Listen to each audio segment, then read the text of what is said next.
funciones es lo que ustedes comen. Si la textura de su mano, de su cutis, es de esa manera, es por lo que ustedes están comiendo.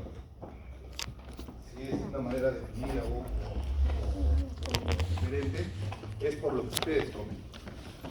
No solamente fisiológicamente, sino también estructuralmente, ¿no? Y recuerden los procesos, ¿no? El proceso digestivo, el proceso secretivo, el proceso de absorción. Todo esto gracias a una buena circulación y una buena motilidad en todos los segmentos anatómicos como tal. Tubo gastrointestinal, desde la boca hasta el ano, ¿no? Eso está claro de las clases de partes, ¿no? Sí. Cada segmento obviamente tiene ciertas características en base a una u otra o varias o de repente muy pocas de alguna de estas funciones. Entonces son 5 procesos fisiológicos, 5 que tienen que entender. Y la finalidad de estos 5 es la nutrición. Y la nutrición para dar la energía, para dar la sostenibilidad y también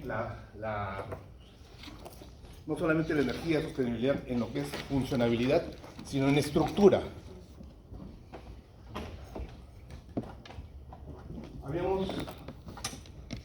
Habíamos empezado con la parte oral, la masticación, la digestión mecánica, masticatoria, la digestión química, escasa a través de la saliva, más en la cavidad oral. La primera fase de glutoria, recuerdan, voluntaria, en la cual nosotros, por un reflejo voluntario, básicamente, en la primera fase, pasamos el bolo hacia la parte posterior, se estimula el istmo de las fauces y empieza la segunda fase involuntaria de glutoria y tercera fase. La segunda, básicamente, que es el tratar de evitar que el contenido, el bolo, vaya a la vía respiratoria, cerrando la epiglotis, elevando el hueso yoides, cerrando las coanas. Y la tercera, que es abriendo el esfínter esofágico superior para la tercera fase de glutoria esofágica, también involuntaria, músculo liso, no controlamos nada, recuerdan, ¿no? Y de ahí, ¿qué sucedía? Pasaba todo el esófago y llegaba al esfínter esofágico superior o cardias, de 30 a 35 milímetros, su presión, se aperturaba y cambiaba estructuralmente todo. ¿Por qué cambiaba estructuralmente todo? Porque entraba a otra estructura. ¿Cuál es? El estómago. Este estómago, estructuralmente, anatómicamente, no es como el esófago, que es un órgano básicamente de paso. Mucosa, submucosa, muscular, no tiene serosa, muy delgado, básicamente para bypassear toda la cavidad torácica. El estómago no. El estómago, justamente confrontado por un lado con los dos diafragmas, y ahí el esfínter cardial, el esfínter esofágico inferior, con esa fuerza para evitar que todo el contenido gástrico regrese hacia el esófago. El contenido gástrico, ¿qué pH tiene? Ácido. Ácido de 1 a 2. El esófago no está preparado para ese contenido ácido, entonces tiene que tener un esfínter fuerte. Anatómicamente acá, igual una mucosa, pero no una mucosa como en el esófago, ¿no? Una mucosa totalmente diferente, una mucosa que tiene muchos pliegues, y entre esos pliegues va a haber glándulas, y en esas glándulas va a haber una serie de células, que las vamos a ver ahorita. En esas glándulas, que son en esos pliegues, va a haber glándulas, y en esas glándulas una serie de células. De repente unas más características que otras, pero son varias células que hay ahí. Esa es la mucosa. La submucosa, la muscular, 3 capas musculares a diferencia del resto. El esófago solamente tiene 2, el resto del tubo digestivo tiene 2, no, el estómago tiene 3 capas. ¿Por qué tiene una capa muscular más? Porque hace una muy fuerte digestión mecánica. No tan fuerte como la dental, probablemente. No es una fragmentación tan fuerte como la trituración que hacemos con los molares, premolares, pero sí es una fuerte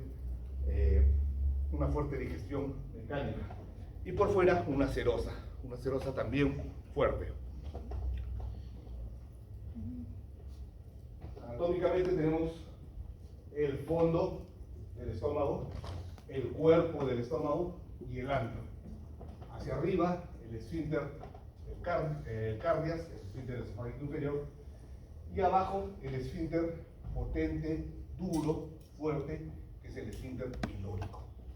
Muy fuerte, muy potente, que va a regular todo lo que es el vaciamiento gástrico. Eso es anatómicamente. Funcionalmente, un fondo, cuerpo, antro, no. Funcionalmente hay dos cosas nada más. Hay una parte del estómago, que es la parte superior, que básicamente sirve de almacenamiento. El fondo gástrico es más posterior y es el más grande. Está más hacia atrás que hacia adelante. Y sirve de almacenar. O sea, lo que van comiendo, lo que han almorzado, está almacenado en el esófago. Acaban de almorzar, son las 3. Acaban de almorzar, ¿no? Nos está almacenado ahorita en su fondo gástrico. Y en el fondo gástrico, que es la parte más grande, se van a iniciar ciertos movimientos que son los de propulsión. Los de propulsión, que son contracciones hacia adelante, y se van a iniciar a razón de la célula de Cajal. ¿Recuerdan la célula de Cajal? Que es la célula que va a dar la actividad eléctrica a nivel del estómago. Se describe que está entre el tercio superior y los 2 tercios inferiores sobre la curvatura mayor. Entonces, sobre la curvatura mayor, entre el esfínter superior y 2 tercios inferiores, se describe que está el marcapaso gástrico. Entonces acá empieza a haber una actividad eléctrica. ¿Recuerdan cuánto es la actividad eléctrica del estómago?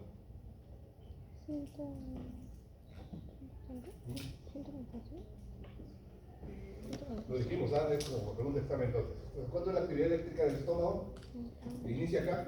¿Y la actividad eléctrica da un movimiento? ¿La actividad eléctrica da un movimiento? No necesariamente, ¿no? ¿Recuerdan, no? ¿Recuerdan? O sea, se ponen electrodos al intestino, a la víscera, puede ser estómago, delgado, grueso, tiene su actividad eléctrica, ¿no? Pero su actividad eléctrica no necesariamente condiciona movimiento. Algunos tienen más actividad eléctrica que otros. En general, si le ponen al músculo, al corazón, a toda estructura, tienen una actividad eléctrica. Entonces, acá entre los 2 tercios inferiores y tercio superior, sobre la curvatura mayor, está la célula de Cajal, que da esta actividad eléctrica, y a razón de esta zona es donde se inician los movimientos de propulsión. Los movimientos de propulsión que van a empujar desde arriba hacia abajo para que exista una mezcla. Una mezcla, es decir, se empieza a mezclar todo lo que se ha ingerido, y en esta mezcla va a haber una trituración gracias a estos 3 músculos fuertes, poderosos, y va a haber una propulsión que ingresa hacia acá, se cierra el esfínter pilórico bien cerrado y hay una retropropulsión, es decir, avanza, se contrae, se detecta que todavía no es homogéneo lo que está mezclado, no, o sea, no es un quimo completamente. O sea, la ingesta del bolo no se ha mezclado completamente con el cubo gástrico y no se ha formado bien un quimo, entonces no es homogéneo, es detectado a nivel antral y se cierra el píloro y lo regresa. Está así regresando, así como una lavadora, se regresa y se regresa y se regresa. Probablemente en cada una de esas contracciones pase un poquito, ¿no? Fugue un poco hacia la primera porción duodenal, pero fugue un poco de algo homogéneo, un poco de quimo, ¿no? Algo homogéneo, ya sólido. Entonces esa es la fuerte contracción del estómago. El estómago da muy fuertes contracciones. Entonces nosotros vamos a tener 2 tipos de movimiento a nivel del estómago. ¿Cuál es ese movimiento?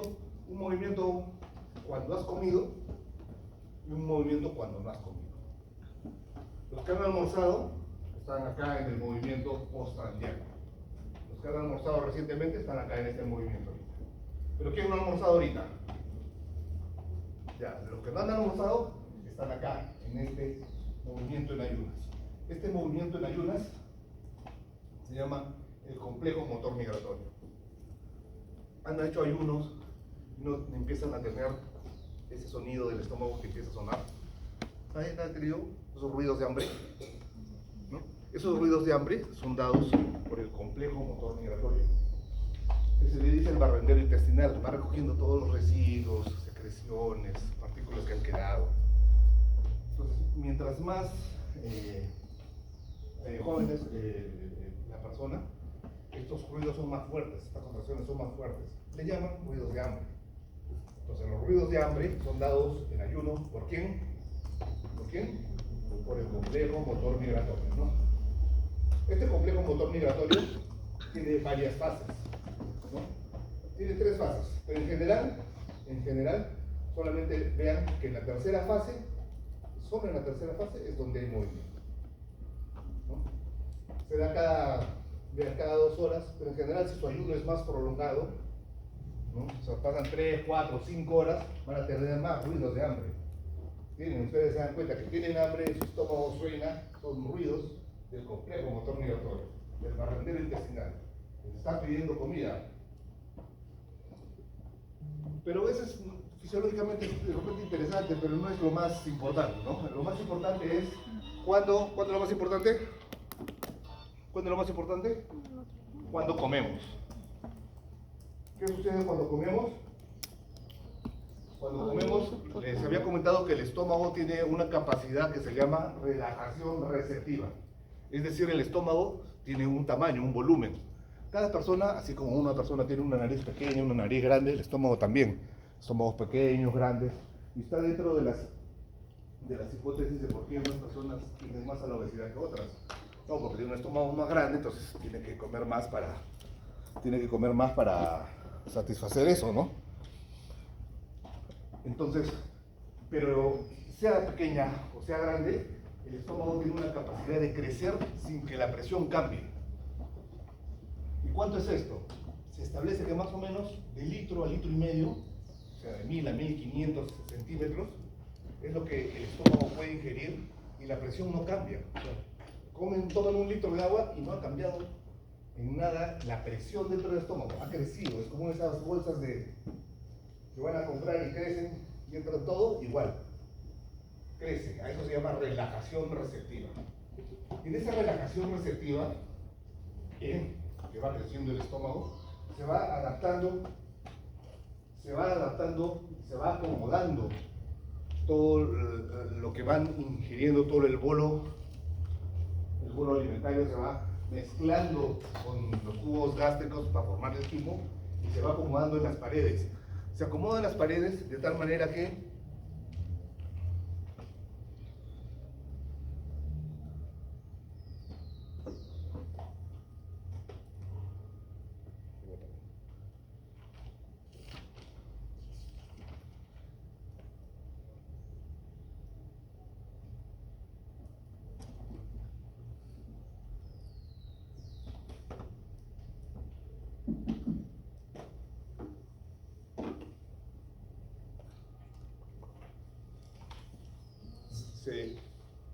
se va acomodando en las paredes de tal manera que lo que han ingerido, lo más antiguo, está más pegado hacia la mucosa. Y lo más reciente está más hacia afuera, ¿no? O sea, lo más pegadito hacia los pliegues es lo que han comido primero, lo más antiguo, la acomodación. Y empieza el peristaltismo antral. Entonces, a partir de este tercio superior con 2 tercios inferiores, donde está la célula de Cajal, empieza a contraerse a través de un anillo bien contráctil y fuerte. Y se va a encontrar contra el esfínter pilórico, que va a evitar el vaciamiento gástrico y va a hacer una retropropulsión, y eso es lo que produce la mezcla, ¿no? Entonces, este anillo peristáltico constrictivo tiene que tener necesariamente esta retropropulsión. Le voy pasando el estómago para que lo vayan viendo.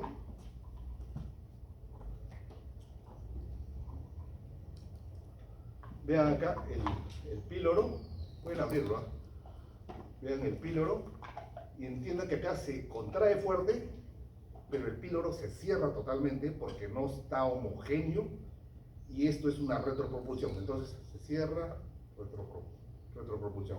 Avanza, retrocede, avanza, retrocede. En este avanzar, retroceder, se mezcla todo. ¿Ya?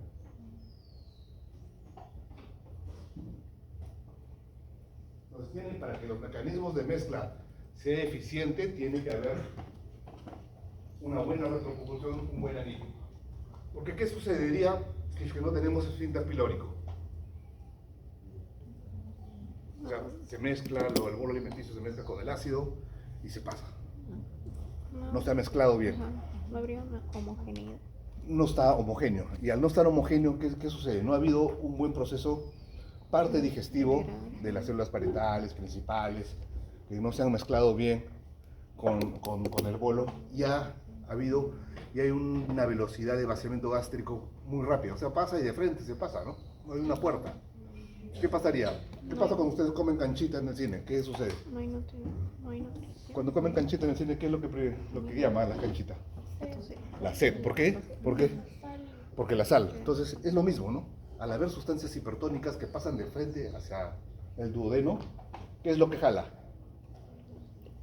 Al haber bastante hipertonismo, jala líquido. Y jala líquido a una buena proporción. Y eso se llama el síndrome de dumping. El síndrome de dumping es en los pacientes que no tienen estómago, o sea, es decir, que no tienen píloro, comen algo muy hipertónico, pasa rápidamente, y al ser hipertónico, jala todo el agua estando en el intestino delgado y condiciona un secuestro de volumen. Y el paciente se desmaya, tiene síntomas de pérdida de volumen.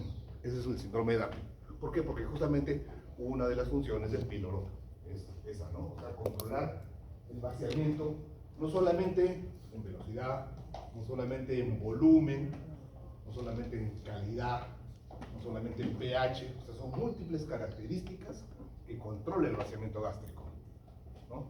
Volumen, pH, calidad de los ácidos grasos, tipo de digestión,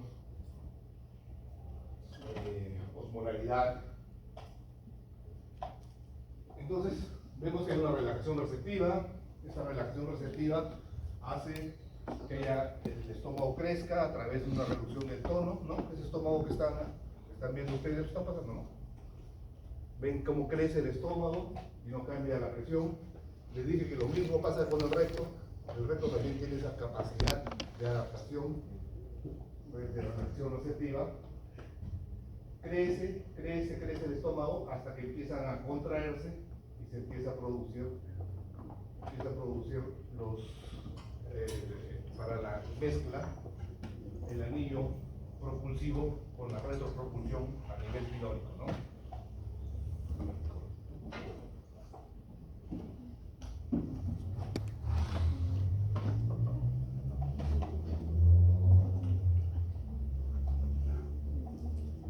Vean cómo se llena, cómo crece el estómago, crece hasta un punto, y en este momento que empieza a crecer, empiezan a aparecer las ondas de mezcla de propulsión desde el fondo hacia el píloro se cierra y regresa. Avanza hacia el píloro y regresa. Avanza hacia el píloro y regresa. Obviamente, dependiendo de lo que coman, esa mezcla de ir y venir, va a ser menos o más rápida, ¿no? Va a ser más o menos esta mezcla. ¿Y en qué momento se abre esto? Cuando el estómago acá detecta que esto ya es homogéneo, ya no tiene una hiperosmolaridad tan elevada, ya no tiene muchos ácidos grasos, o si los tiene están más diluidos, y empieza a aperturarse a razón de que viene uno y se regresa, ¿no? Pero viene uno y empieza a pasar un poquito. Este poquito que pasa empieza a activar otras cosas acá. Este poquito que pasa empieza a activar acá los receptores para pH. ¿Cuáles son los receptores que detecta para ver la secretina? ¿Recuerdan? Que vimos en la clase anterior. La célula es, ¿no? Las células. Es. Ajá. Las células de secretina. Eso. De colecistoquinina para las grasas, si es que hay grasas. Entonces, ¿quiénes van a estimular el vaciamiento gástrico? ¿Quiénes lo estimulan? El hecho de que se llene. ¿no? O sea, un estómago grande, un estómago lleno, mejor dicho, un estómago lleno estimula que el píloro se abra. ¿Quién más lo va a estimular? La gastrina. ¿Dónde se producía la gastrina? ¿Recuerdan? Las células G que están a nivel antral. También está en la primera porción, segunda porción duodenal, pero fundamentalmente en el antro. Entonces, tanto la distensión como las células G que están en el antro van a estimular la apertura pilórica. ¿Y quiénes van a inhibir esta apertura pilórica? Van a inhibirlo la retroalimentación del duodeno. ¿Y cuándo lo inhibe? Cuando lo que está pasando es demasiado grande, o sea, pasa mucho volumen. ¿Rápidamente ha pasado mucho volumen? No. El intestino delgado detecta que es mucho volumen y lo inhibe, o sea, ciérrate el píloro, le dice. O cuando lo que está pasando es muy ácido, es demasiado ácido. Normalmente estamos hablando de 1 a 2 de pH a nivel gástrico. El intestino delgado no tiene la primera porción, segunda porción duodenal, el duodeno, no tiene ese pH. El pH duodenal es alcalino. Pero es alcalino gracias a toda la secreción pancreática y a toda la secreción biliar. Entonces, para que se empiece a contrarrestar esta secreción ácida gástrica, tiene que haber una buena secreción biliar y una buena secreción pancreática a la vez. Entonces, a la vez están como apagando, disminuyendo el pH que se está vaciando. Entonces, por algún motivo, de repente, si no hay una buena secreción de bilis o no hay una buena secreción de jugo pancreático, el quimo no pueden controlar esto, le dicen, no, ciérrate, espera un poco a que se produzca más estímulo pancreático, más estímulo de bilis. ¿Cuándo se inhibe también? Cuando lo que están comiendo tiene proteínas muy complejas o grasas muy complejas, no han sido procesadas. Cuando son sustancias hipo o hipertónicas o sustancias irritantes. O sea, mejor dicho, cuando son sustancias, moléculas muy complejas y el duodeno no puede controlarlas. Si se dan cuenta, hablando de presiones nada más, a nivel del tubo digestivo habíamos dicho que se secreta 1 litro, litro y medio de saliva, ¿no? De jugo gástrico, más o menos lo mismo, jugo biliar, igual, jugo pancreático, un poco menos, jugo intestinal, el intestino delgado, más o menos lo mismo. Al final son como 6-7 litros. 6-7 litros de secreción al tubo digestivo que hay. Y la mayor parte se reabsorbe en el intestino delgado, ¿no? Solo una pequeña parte se defeca. 100-150 centímetros de líquidos es lo que se defeca. Entonces, esos 6-7 litros que se secretan al tubo digestivo, la mayor parte pasa y se acumula a nivel del duodeno. El duodeno, a nivel de presiones, es la zona que soporta la mayor cantidad de volúmenes, porque está soportando todo el vaciamiento gástrico, está soportando todo el vaciamiento de la bilis, de la vía biliar, todo lo del Wilson, del jugo pancreático, y parte de la zona intestinal del intestino delgado. Entonces, en flujos, en presiones de volumen, el duodeno, en la segunda porción duodenal más específicamente, es donde hay mucho más volumen que en todo el resto del tubo digestivo, por lo que estamos diciendo, ¿no? ¿Alguna pregunta acá? ¿Alguna pregunta? Estamos hablando solamente de motilidad, movimiento del estómago. ¿Ustedes sienten cuando su estómago suena? ¿Sienten? ¿Sí? Cuando tienen hambre. Pero cuando no tienen hambre, cuando no han comido mucho, ¿sienten movimiento?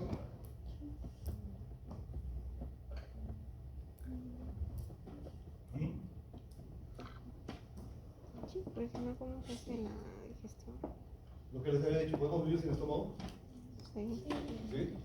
Sí, pero tenemos que tener una dieta diferente, ¿no? Hay sustancias que ayudan para que, de repente, sustancias externas, medicamentos, fármacos, se van a un buffet y van a comer carnes, grasas. Hay sustancias que las ayudan a procesar las proteínas, las grasas. Hay enzimas externas que nos ayudan a digerir eso para mejorar los procesos digestivos, ¿no? El vaciamiento gástrico también se va a dar de acuerdo a lo que comamos, ¿no? Las cosas que son lo más isotónico posible, va a ser lo que va a pasar más rápido, ¿no? El agua rápidamente distiende, pero rápidamente hay apertura del esfínter pilórico y hay un vaciamiento gástrico rápido. Contrariamente, el hígado, carne, cosas muy pesadas, tienen un vaciamiento gástrico muy lento. Y al tener un vaciamiento gástrico muy lento, hay saciedad, ¿no? Justamente en base a esto también hay los criterios de cómo controlamos la obesidad. Habíamos dicho cortar la grelina, ¿no? ¿Se acuerdan? La hormona gastrointestinal, la grelina, que es la hormona del hambre, que está en el estómago. Entonces, hay sustancias antigrelinérgicas que se crean para quitarle el hambre, pero otros han dicho mejor al estómago lo cortamos. Esos estómagos grandes lo cortamos. Lo cortan verticalmente, es decir, préstame un ratito, un pedacito. Está el estómago así y lo cortan así, ¿no? Entonces sacan acá como un chorizo. Queda cerradito, lo cortan así con una grapadora. Una grapa acá, 2 grapas, utilizan 4 o 5, dependiendo del tamaño del estómago. Y sacan acá un choricito. Y el estómago queda tunelizado, como un tubito nada más. Y acá sacan un tubito de acá. Eso se llama manga gástrica. Entonces, si tienen un estómago chiquito, ¿qué va a pasar con lo que comen? Comen y rápidamente esa capacidad de adaptación que tenían la van a perder, ¿no? Pero la pierden temporalmente nada más. Solo esa capacidad adaptativa la pierden un tiempo. ¿Qué significa eso? Que a la larga la van a recuperar. Y a la larga va a crecer. Y a la larga van a recuperar esa capacidad de comer, ¿no? Pero mientras eso dura, sí, comen rápidamente y se llenan, tienen una llenura precoz que inhibe el apetito, el hambre, y les quita el apetito y no comen, ¿no? Y bajan de peso, obviamente. Muy indicado en personas que tienen comorbilidades como hipertensión, diabetes, otras enfermedades, ¿no? Asociadas. No la parte estética. A mí me parece que no tiene una indicación para la parte estética, pero sí para las personas que tienen diabetes y hipertensión controlada, si no se pueden, esas personas sí tienen una ayuda tremenda el hecho de hacer este tipo de cirugías bariátricas, ¿no? Esa es la cirugía de la manga, la gastrectomía vertical. Cortar un pedazo de estómago para quitarle esa capacidad adaptativa gástrica para que rápidamente el paciente tenga saciedad y coma menos. ¿Alguna pregunta? ¿Curiosidad? ¿No? ¿Se habían escuchado la manga, no? ¿No tiene ninguna pregunta usted? Hay un medicamento que toman después de hacerse la manga. ¿Cuál era? Ay, ya se me acuerdo. ¿Medicamento cuál? Se vuelven dependientes después de hacerse la manga. Ah, ¿vitamina B? Ajá, tal vez sí, ¿no? Ya, la vitamina B. ¿Para qué? ¿Por qué toman vitamina B? Porque ahorita vemos eso. Ah, ya. Entonces, esa es la parte de motilidad, movimiento. Uno de los pilares de los procesos fisiológicos a nivel gástrico. Pero el otro proceso fisiológico importante es la secreción. Y la secreción se va a dar a través de las glándulas, ¿no? Tenemos glándulas a nivel del estómago, las glándulas que están a nivel del fondo, las glándulas que están a nivel del antro, que son las glándulas del fondo gástricas o glándulas antrales o prepilóricas, ¿no? ¿Qué son las glándulas? Las glándulas finalmente son un conjunto de células. Son un conjunto de células y este conjunto de células, por ejemplo, van a tener células que van a producir ácido clorhídrico, células que van a producir pepsinógeno, células que van a producir factor intrínseco y células que van a producir moco. Entonces, estas glándulas tienen todas estas células. Ahora, ¿quién produce el ácido clorhídrico? La célula parietal. ¿Quién produce el pepsinógeno? La célula principal. El factor intrínseco también es producido por las células parietales y el moco por las células caliciformes, ¿no? Produce el moco. Este factor intrínseco, que es producido por la célula parietal, es la que va acompañada de la vitamina B12 cuando uno la ingiere. Uno ingiere la vitamina B12 y se asocia al factor intrínseco de Castro. Y se asocia a nivel gástrico y lo acompaña durante el duodeno, yeyuno, hasta el ilion terminal, donde finalmente se reabsorbe. ¿no? Y se reabsorbe y ayuda para la formación de la hemoglobina y no tener una anemia macrocítica, ¿no? Entonces estos pacientes, al no tener estómago, no tienen células parietales, no tienen ácido, no tienen factor intrínseco, no tienen absorción de vitamina B12. Entonces tienen que darles vitamina B12 externa para evitar este tipo de anemia. A esa lleva tu pregunta, ¿no? ¿No? Tienen que darle vitamina B12 para evitar este tipo de anemia por la deficiencia del factor intrínseco. ¿El factor intrínseco hace que se absorba la vitamina B12 en el estómago? ¿Sí o no? ¿El factor intrínseco hace que se absorba la vitamina B12 en el estómago? No, en el hígado. Entonces, así como tenemos glándulas con múltiples células a nivel del fondo, también vamos a tener glándulas a nivel prepilóricas o antrales. Pero las antrales, como habíamos dicho, van a tener otra célula característica, que es la célula G, la que va a producir gastrina. La célula G que produce gastrina van a producir una célula, que es el pepsinógeno, las células principales para producir pepsinógeno, y las células caliciformes. Si se dan cuenta, en todo el estómago hay células que producen moco. ¿Por qué hay células que producen moco? Porque el estómago se tiene que proteger de la gran acidez que tiene el propio estómago. El estómago, estamos hablando de una acidez de 1 a 2. Es normal esa acidez. Es normal tener esa acidez. Y el estómago se protege con esa película de moco a razón de 1 milímetro que fortalece toda la superficie del estómago para protegerla de la acidez. En esa película de 1 milímetro de moco hay bicarbonato, hay prostaglandinas. Esa película de moco es la que el Helicobacter pylori en su proceso destructivo, inflamatorio, destruye y forma lo que son la lesión ulceropéptica, ¿no? Moco.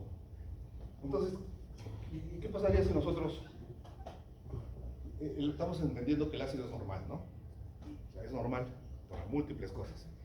¿Para qué nos ayuda el ácido? Para degradar. ¿Para qué? Para degradar. Para degradar. Los alimentos. Ya. El bolo, ¿no? Ya. Para la digestión. Pero la secreción de ácido es bien metabólicamente, es calóricamente costosa. Cuesta, o sea, se necesita aproximadamente 1500 calorías por litro para generar acidez.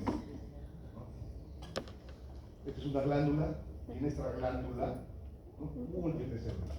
Células del cuello, células de la parte media, células de la base, ¿no? Células parietales principales, de móculos, células G, células APUR, enterocromafin-like.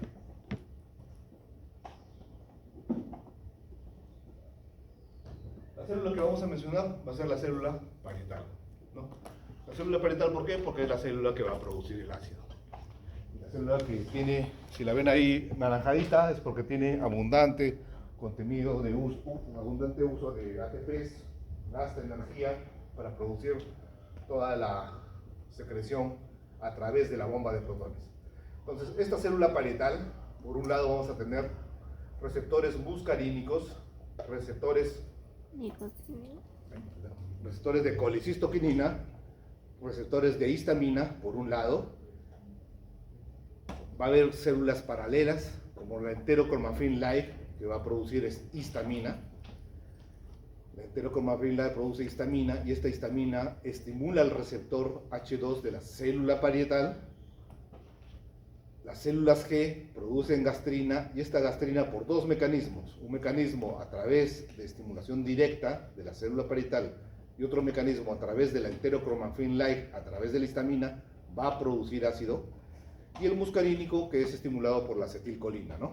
Entonces, todos estos tres receptores van a estimular a nivel de la célula parietal, ¿qué cosa? La producción a través de calcio y a través de AMP cíclico. Vean acá, la flecha gruesa negra es más gruesa porque es más el estímulo del AMP cíclico. va a estimular la bomba de protones para producir ácido clorhídrico, ¿no? En este intercambio de producción de ácido clorhídrico,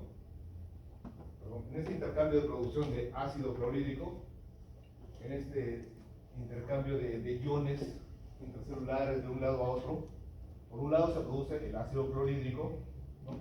Y al producir este ácido clorhídrico, externamente también se va a producir bicarbonato que se va a ir a la sangre. Este bicarbonato que se va a la sangre, con la anhidrasa carbónica, va a ser lo que va a dar la alcalinidad a la sangre, lo que da esa marea alcalina. Esos pacientes, esas personas que después comen, van a tener esa marea alcalina por este bicarbonato que está ingresando, porque se está produciendo ácido clorhídrico. O sea, comen ustedes ese estímulo de haber comido, esa distensión, ese estímulo de distensión y de las células G estimulan gastrina, y esta gastrina va a estimular a la enterocromafila y a hexamina directamente a la parietal, va a empezar a producir ácido clorhídrico y a su vez les va a empezar a dar sueño porque están produciendo bicarbonato hacia la sangre, lo que se llama la marea alcalina. Esta es la célula parietal, con todos estos receptores. En algún momento se producía mucho ácido, y entrando a lo que es patología, ¿no? Se producía mucho ácido y este ácido empezaba a dañar las paredes del estómago y causaba la enfermedad ulceropéptica, heridas en el estómago, enfermedades ulcerosas que podrían sangrar, que podrían perforarse. Entonces, ¿qué es lo que se hacía? Empezaron a crearse bloqueadores de estos receptores, ¿no? La ranitidina, que bloquea a la histamina, y de ahí los que salieron después, los inhibidores de la bomba de protones. Omeprazol, esomeprazol, pantoprazol, todos los inhibidores de la bomba de protones. Pero el tener ácido, ¿es normal en el estómago? Es normal tener ácido en el estómago, ¿no?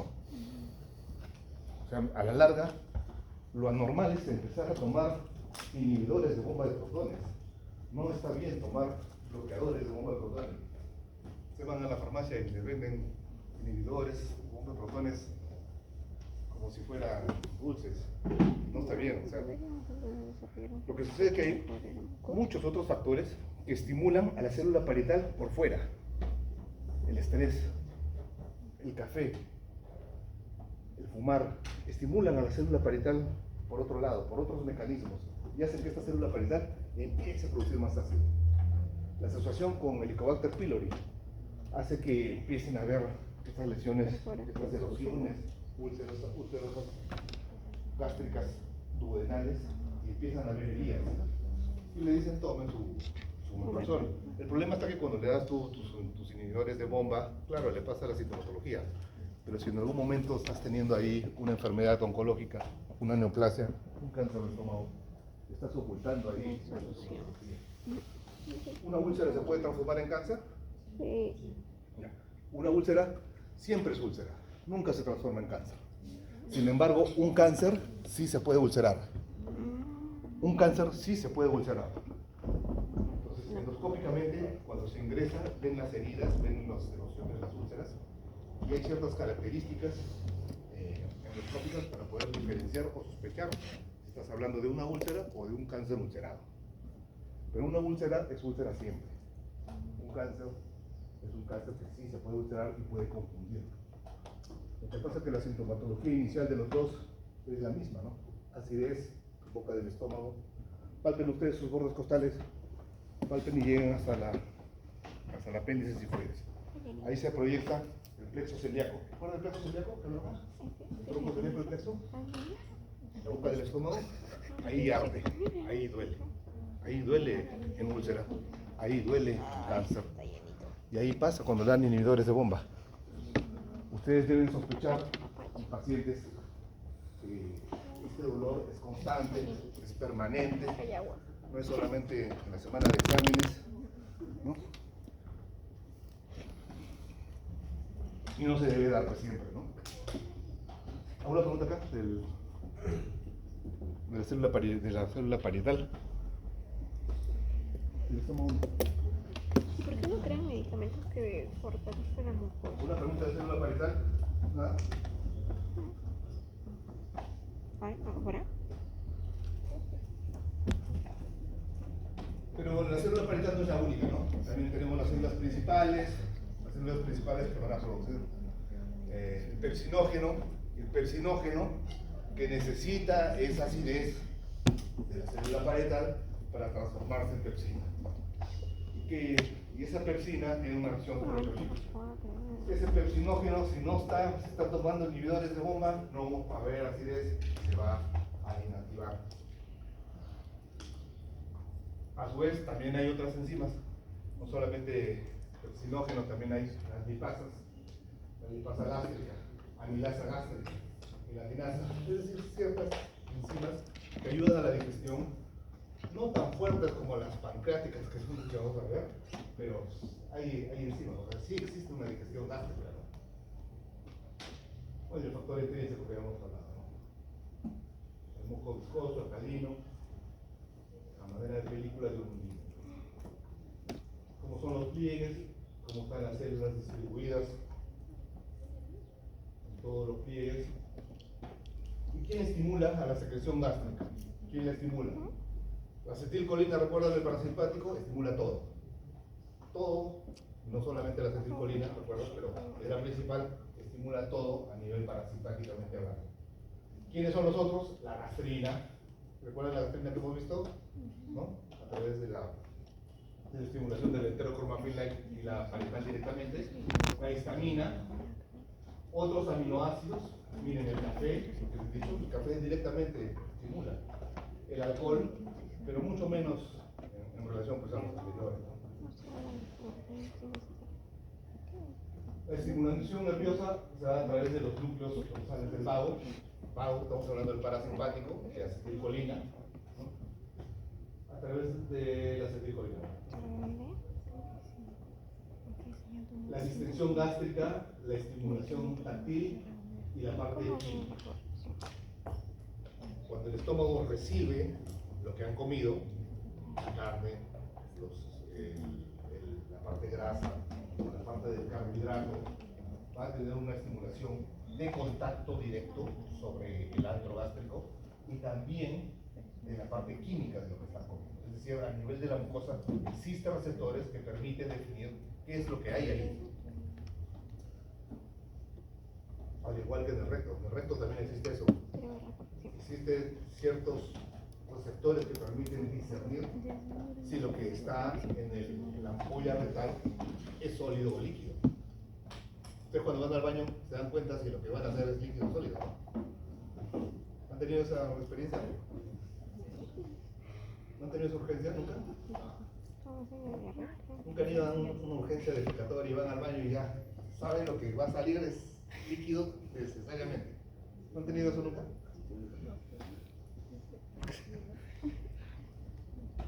¿No han tenido nunca eso? Me refiero por todas las sensaciones de reflejo y los receptores que existen en el piso pélvico para poder diferenciar lo que hay, ¿no? El ácido gástrico, la acetilcolina, la gastrina, la histamina, todos hacen su efecto y todos actúan de manera sinérgica, ¿no? Ahora, ¿recuerdan estas etapas de la secreción gástrica? La etapa cefálica, la etapa gástrica y la etapa intestinal, ¿no? La etapa cefálica, la que se explota acá en el Perú, que se explota todos los sentidos. Todos los sentidos. Veo que están cocinando el chifita, escucho que están friendo el chifa, huelo los olores del chifa, ¿no? Siento los... ¿qué podría sentir? No sé, tener un contacto directo con los utensilios del chifa. ¿Qué otro sentido falta? Miro, huelo, escucho, tacto. Todos los sentidos se explotan ahí. Y en todos esos 5 sentidos que se explotan ahí, se produce el 30%. Mejor dicho, se les hace agua en el estómago.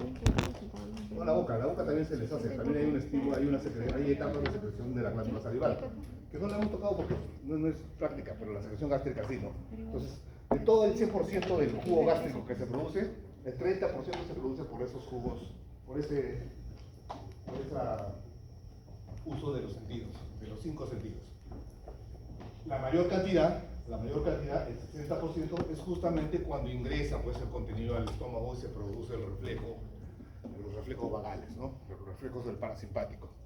Entonces, se produce la distensión gástrica, se produce el estímulo de las células G para producir gastrina, reflejos a nivel entérico y se empieza a producir la mayor cantidad de volumen. Y una pequeña cantidad, muy pequeña, el 10% que queda, es la etapa intestinal. Es decir, cuando ya pasa, se produce el vaciamiento gástrico a través del píloro, se produce una pequeña cantidad de secreción gástrica. Entonces, en las etapas de secreción gástrica, la mayor cantidad es a nivel de la etapa gástrica, ¿no? ¿Recuerdas que te digo los intentos? Es en la primera. Bueno, acá lo mismo, ¿no? Como las fases cefálicas, la fase gástrica y la fase intestinal. Fundamentalmente la fase gástrica, la más importante, por los cuales, por la distensión, por el estímulo de las células G para producir gastrina, el estímulo del parasimpático a través del vago, los reflejos vagovagales. ¿Y quién va a inhibir la secreción gástrica? ¿Quién inhibe que el estómago empiece, que siga produciendo ácido? ¿Quién reclama cuando hay mucho ácido? Cuando se abre el píloro, todo pasa al intestino, ¿no? El que reclama es el afectado. ¿Cuál es el afectado?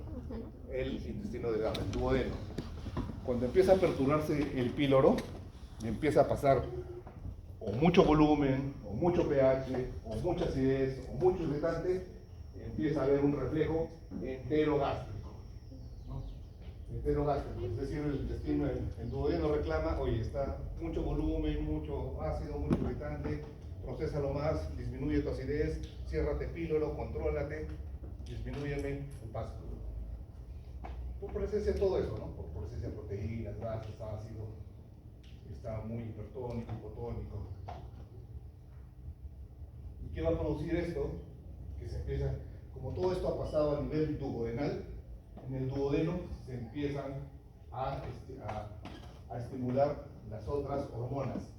La secretina, ¿qué estimula la secretina? Las células sí, que van a producir agua y carbonato a nivel pancreático y va a estimular que el píloro se cierre.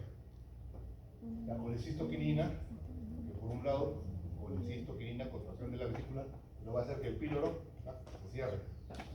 Somatostatina, que es la que inhibe todo, va a hacer que se inhiba la secreción gástrica, ¿no? Ya, ese es estómago. ¿Una pregunta con el estómago? ¿Todo claro en el estómago? ¿Les parece interesante el estómago o no? Sí. ¿Lo tenés? La gastritis es una erosión nada más, o sea, es una inflamación de la mucosa. Cuando la mucosa se inflama, es una gastritis. Si se inflama el esófago, es una esofagitis. Si se inflama el duodeno, duodenitis. Si se enferma el colon, una colitis, ¿no? Mucositis. Itis, inflamación, pero solo superficial, limitada a la mucosa. Cuando esa inflamación progresa, ya estamos hablando de otra cosa, ¿no? ¿Por qué se da la gastritis? Por múltiples factores. Factores agresivos y factores defensivos. Es un equilibrio entre agresivos y defensivos. Entonces, dependiendo de la edad del paciente, usualmente en jóvenes son más los factores agresivos. En pacientes de edad, no es que haya más factores agresivos, sino que los defensivos están bajos. ¿Cuáles son los factores agresivos? El Helicobacter pylori, el uso de medicamentos, los AINES, los corticoides, el que tenga pocas prostaglandinas, una poca función, poca hiperfunción vascular. No es lo mismo un estómago bien nutrido de un joven. Haces una endoscopía y encuentras una úlcera en un joven, 2 días ya no la tiene, totalmente cicatrizado. El recambio celular gástrico es tremendo, es rápido, que en un paciente mayor, ¿no? En un paciente mayor el recambio es totalmente diferente. El estrés, ¿no? Para ustedes la próxima semana empieza, ¿no? ¿Cuándo empieza? El domingo. El domingo es el examen de fisiología, ¿no? ¿Es a las 4? Sí, ¿No? sí. A las 4, 5 Sí. claves, ¿no? 20 preguntas de... Ah, ¿verdad? ¿No? Unas preguntas. No, todavía no me ha dado el doctor Bobo y sus preguntas, ¿no? No sé cómo será el nivel. ¿Otra pregunta de modo? Profesor, usted creo que dijo en la clase pasada, me parece que dijo que las personas obesas tienen más tendencia a producir leptina. Lo que sucede es que la leptina se produce no en el tubo digestivo, se produce en la célula grasa, en el linfocito. Y uno dice, pues entonces, si los obesos tienen un montón de linfocitos, tienen un montón de leptina. Sin embargo, hay una resistencia a la leptina, ¿no? Es contradictorio, ¿no? Sí, tienen leptina, pero es resistente. ¿Acá otra pregunta? ¿No? ¿Todo claro?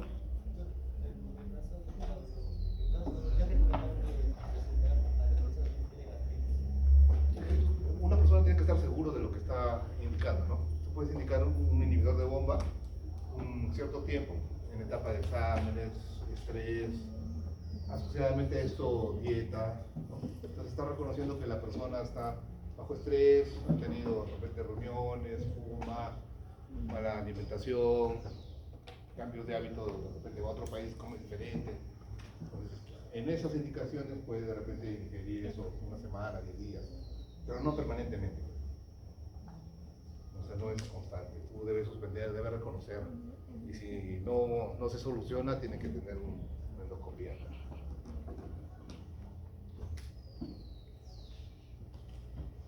¿Estómago todo claro? ¿Preguntas de estómago para el examen? Bastante preguntas acá de estómago. Entonces sigue pasando, se produjo todo el vaciamiento gástrico, llegamos al estómago detrás, ¿no? Se aperturó el esfínter pilórico, hubo el vaciamiento gástrico, se mezcló el bolo que hemos comido con todo el jugo gástrico y cambió de nombre. ¿Cómo se llama ahora? Se llama el quimo, ¿no?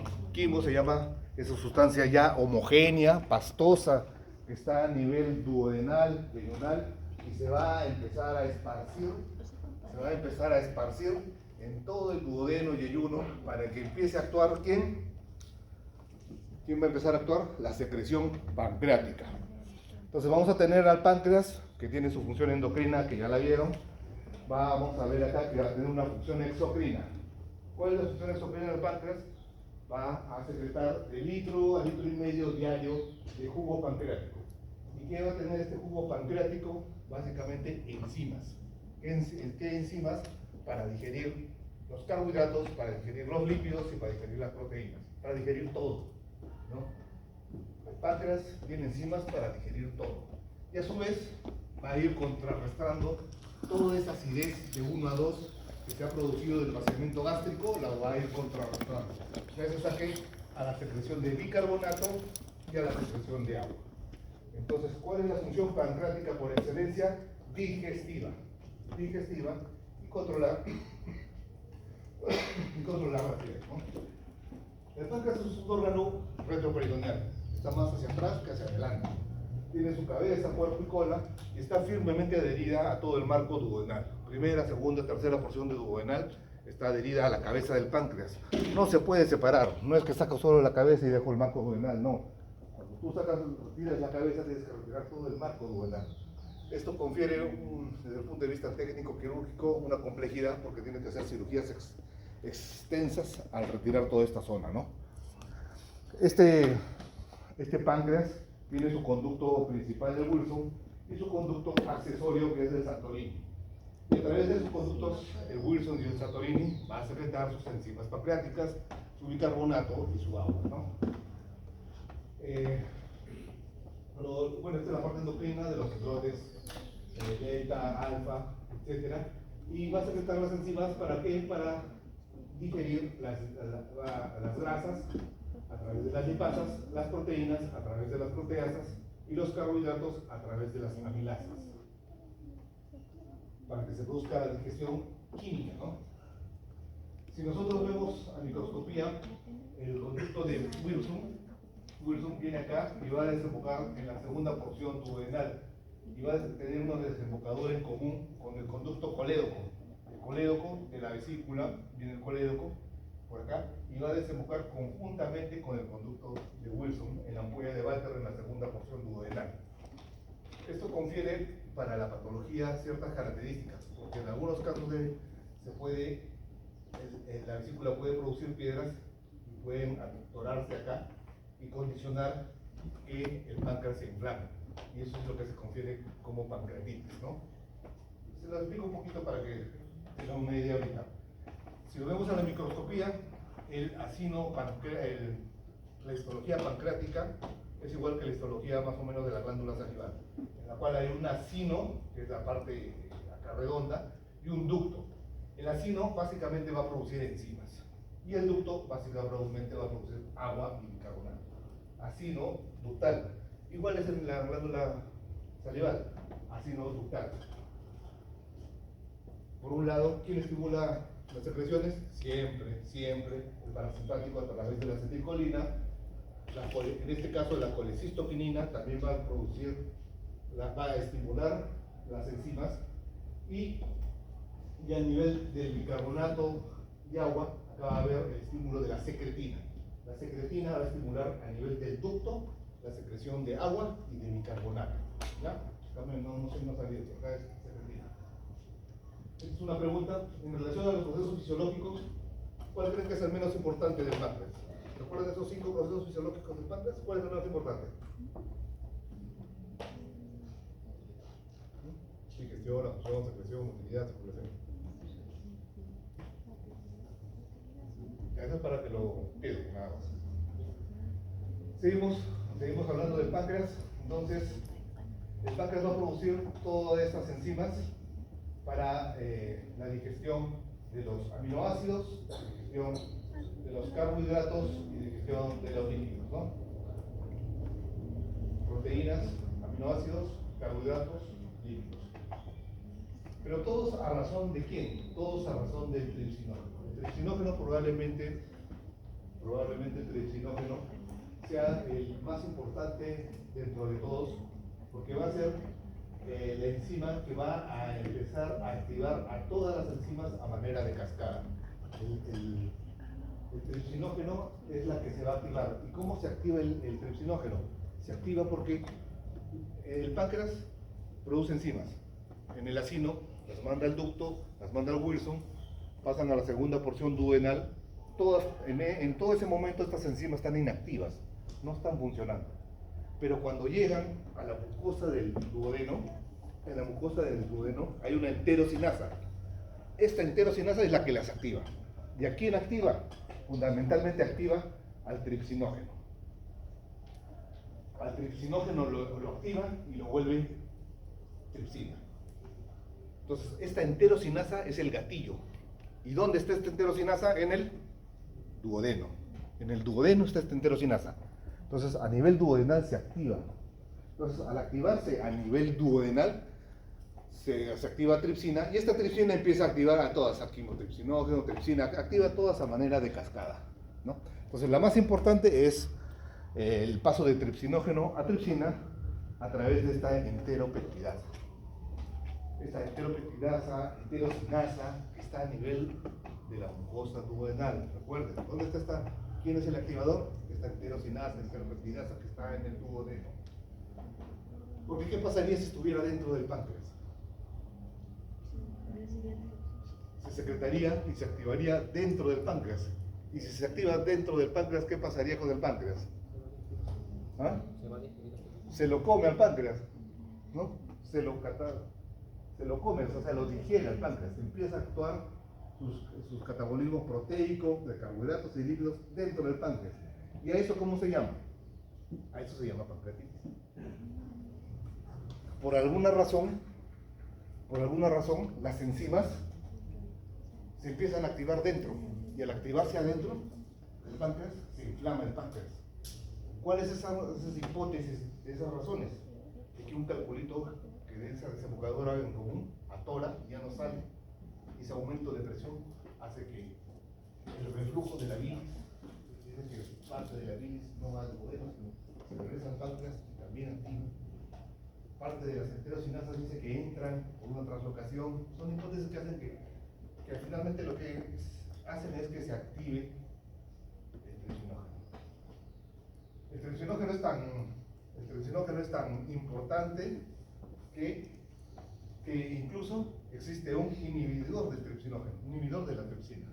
O sea, existe un autocontrolador de él, ¿no? Que está dentro del acino. Es como un policía que está dentro del acino y del ducto, controlando que no te actives dentro de acá, porque si te activas dentro de acá, condicionas la catástrofe que es la pancreatitis. Entonces, tenemos también un inhibidor de la tripsina que está dentro del páncreas.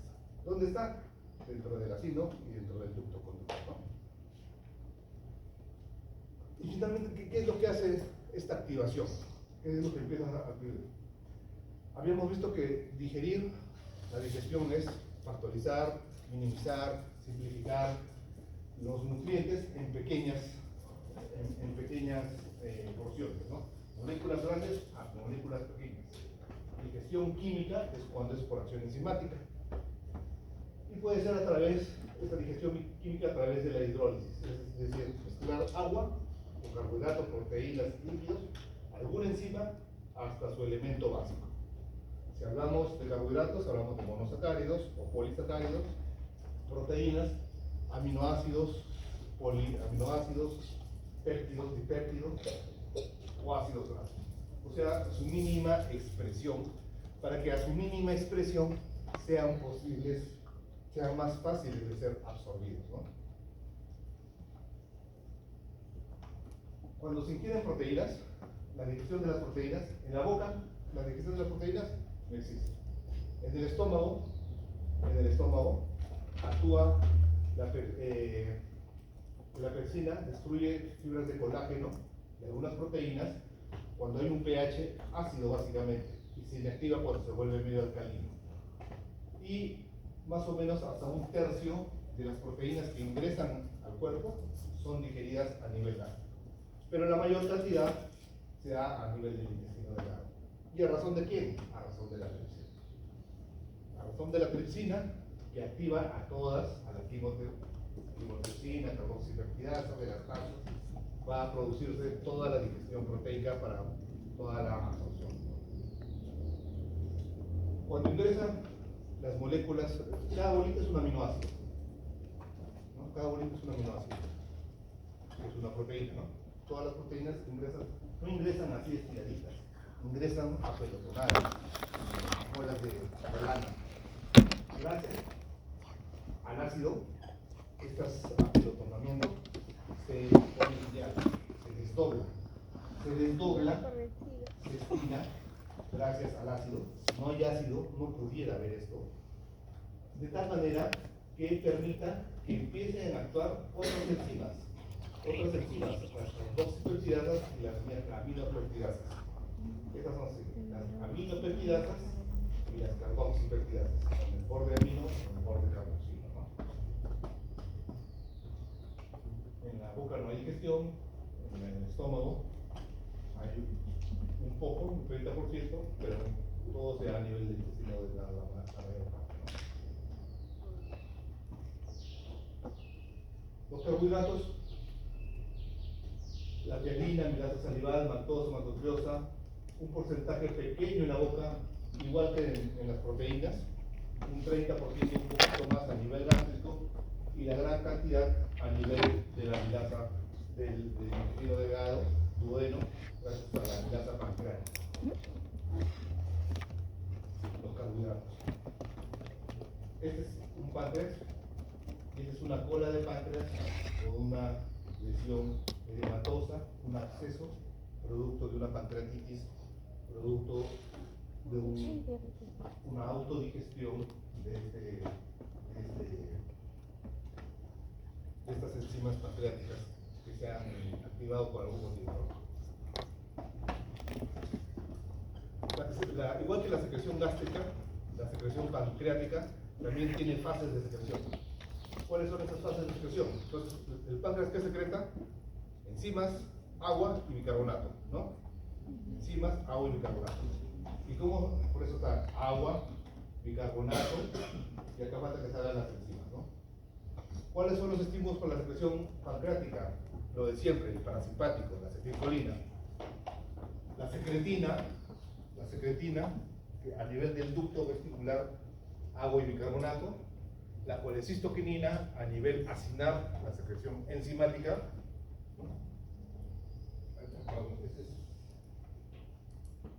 Acá hay que claro, ¿no? La colecistoquinina actúa en el ducto del páncreas. Pero no solo en el ducto del páncreas, o sea, la colecistoquinina actúa en el ducto del páncreas, actúa en el píloro, actúa en la vesícula biliar, actúa en la vía biliar. Es decir, la colecistoquinina actúa en varios órganos, ¿no?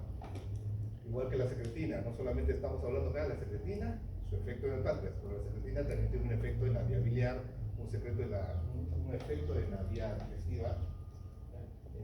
En el páncreas, la secretina hace que se produzca bicarbonato y agua a nivel ductal. En el páncreas, la colecistoquinina hace que se produzcan enzimas, al igual que la acetilcolina, a nivel acinar. Pues, el polipéptido aminoácidos, secreción ductal, células S, mientras más es la acidez, más es la potencia de esta secretina. ¿No? Mientras menor sea el pH, las células S son más estimuladas y más liberación de secretina hay. Más liberación de secretina hay, más estímulo ductal de bicarbonato y agua. ¿Cómo es el jugo pancreático? El jugo pancreático está rico en bicarbonato, o sea, ricamente alcalino. ¿Para qué? Para contrarrestar todo el vaciamiento gástrico de 1 a 2 de pH, ¿no?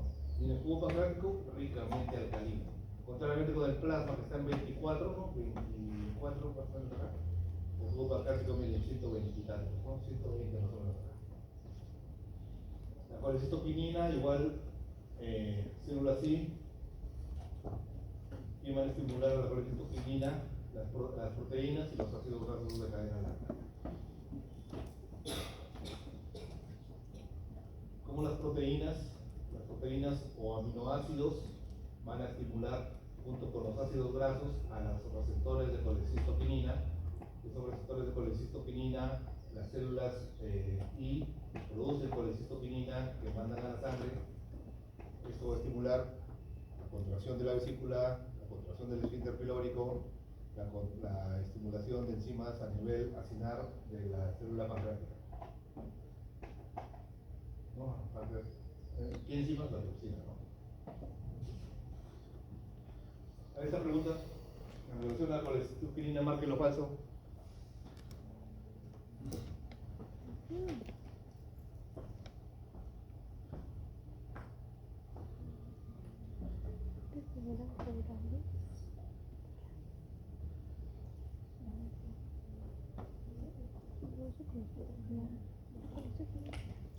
¿Cuál es lo falso? Se produce por las células S. ¿Cuál es falso, no? Sí. Varios falsos hay, ¿no? Las células S es secretina. Ya, así son las preguntas, ¿ah? Pero si son varias falsas, ¿es la más correcta? ¿Cómo es? No, doctor. Entonces, la célula pancreática acinar, a través de AMP cíclico o calcio, sus receptores. Los receptores de lo que hemos hablado, de lo que estuvimos hablando, de la colecistoquinina, la acetilcolina, la secretina, de MIP, para finalmente que producen enzimas. Las tres fases de la secreción pancreática, igual que en el estómago, hepática, gástrica y intestinal. ¿Cuál será la más importante? ¿Cuál será la más importante? La cefálica, un 20%, menos que la anterior. La gástrica, 10% es importante. La más importante es cuando se produce todo el vaciamiento interpilórico, el vaciamiento del esfínter pilórico y se produce la intestinal, ¿no? Es decir, cuando hay un contacto directo a nivel del duodeno, es la fase más importante. ¿No? La fase intestinal, la fase más importante y responsable de los 70 y 80. 80% 80%, pues, tenemos como 80%, ¿ya?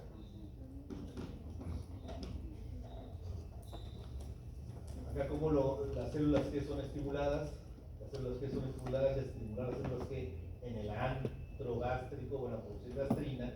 Esta gastrina a nivel gástrico produciría acidez, pero esta gastrina no solamente produce a nivel gástrico, esta gastrina también, vean, va a tener una participación a nivel pancreático y en el páncreas específicamente a nivel acinar. Entonces, la gastrina no solamente en el páncreas, sino también en el acino pancreático va a empezar a producir enzimas, ayuda a producir las enzimas. ¿Ya? Paralelamente también el vago estimula a las células G a través de la acetilcolina. Este vago estimula tanto al ducto como al acino, el acino en producir enzimas, al ducto en producir agua y vitamina. Vean cómo la gastrina tiene múltiples funciones en múltiples órganos, como la secretina lo mismo y la colecistoquinina lo mismo. Si bien de repente un órgano es el principal, pero actúa en varios órganos. Control de la secreción pancreática. Las grasas, las proteínas y los ácidos son detectados después del vaciamiento. O sea, todo esto es el estómago y se produce el vaciamiento del píloro. Se abre el píloro y pasa al duodeno. En este duodeno es detectado por ciertas células, ¿no? Células y va a producir colecistoquinina, y esta colecistoquinina a nivel acinar produce las enzimas. Estos péptidos, ácidos grasos, esta acidez va a ser detectado por las células S de secretina, y esta secretina va a actuar a nivel ductal, va a producir agua y bicarbonato.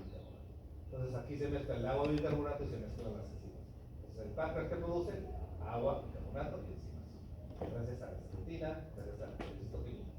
Paralelamente también hay otro estímulo que es la acetilcolina, que estimula a los dos, ¿no? ¿Bien?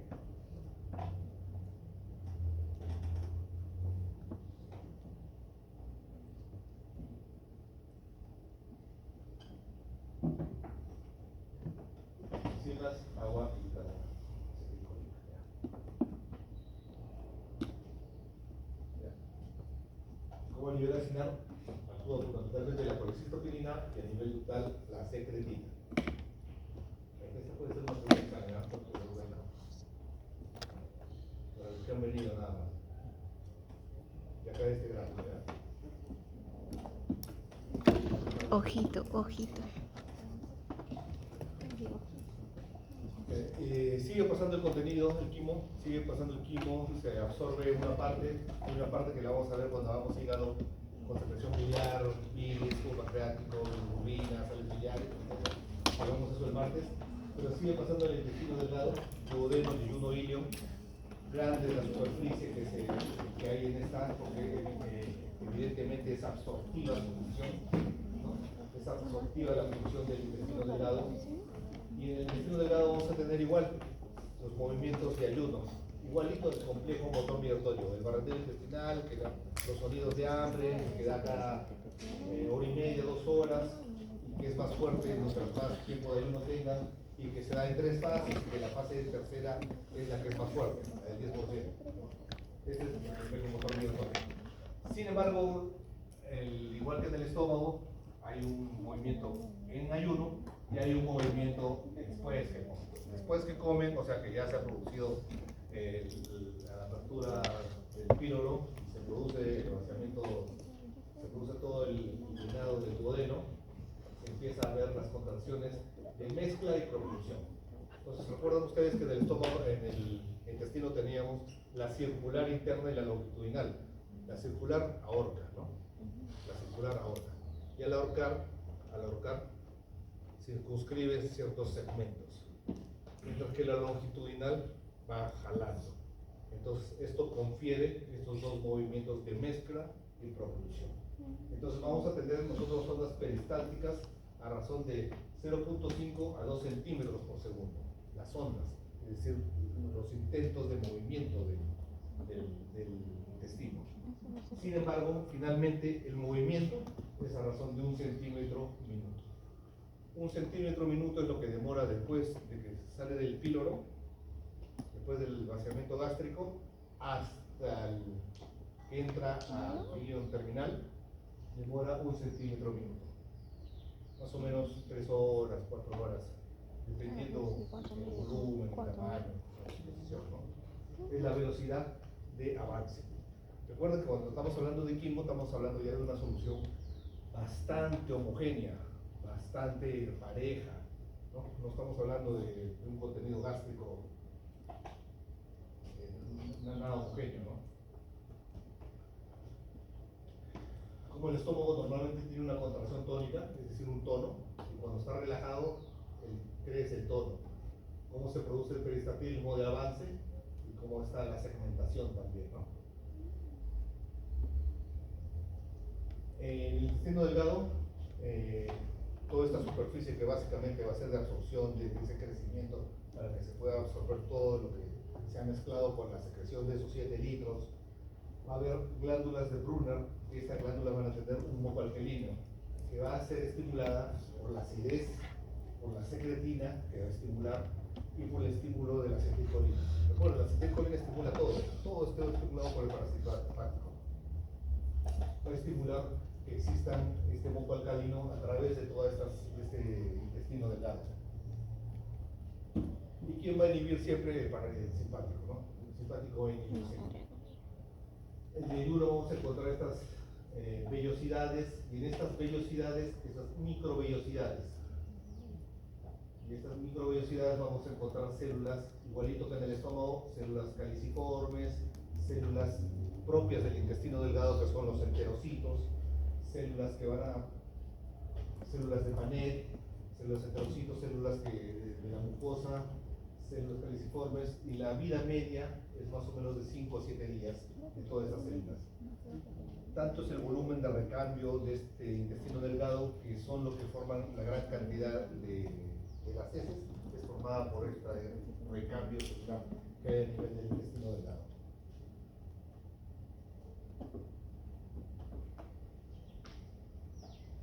La producción de líquido por el enterocito en sí es de casi 2 litros, vean al día el enterocito.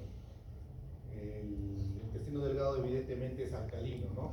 Todo está contrarrestado por la acidez, por la alcalinidad de la bilis, del jugo pancreático y del jugo intestinal, netamente alcalino, ¿no? El jugo intestinal del intestino no contiene enzimas, salvo algunas disacaridasas que no tienen mayor efecto, en la conducción final no son muy efectivas. Sí de repente tienen esas enterocinasas que son las que activan al enterocinógeno, pero son las que están en el borde del cepillo, no están en sí en el jugo intestinal, están en el borde del cepillo de la segunda porción, tercera porción duodenal. Por eso les digo, las enzimas se encuentran en el borde del cepillo de esa segunda y tercera porción duodenal, ¿no?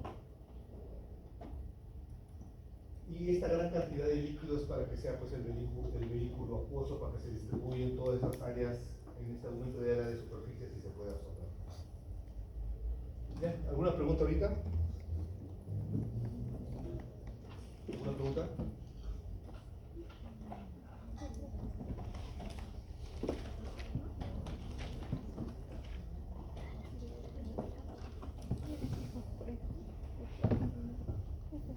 Les dejo por esa imagen porque de ahí voy a sacar varias preguntas.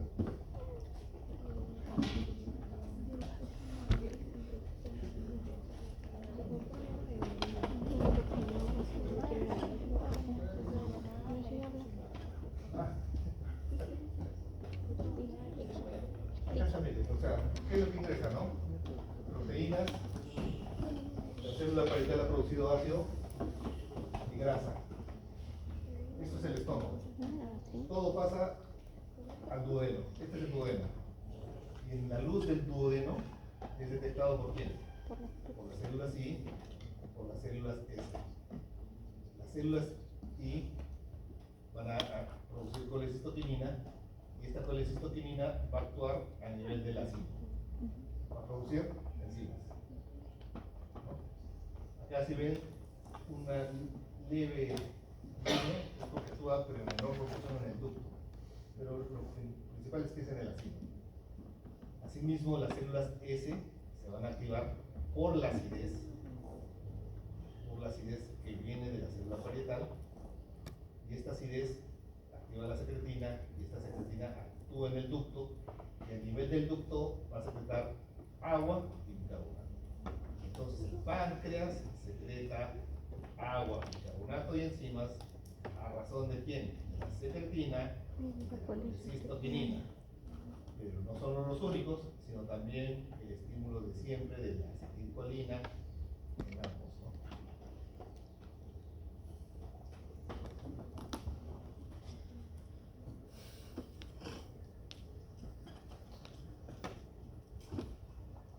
¿De parte de clase normal?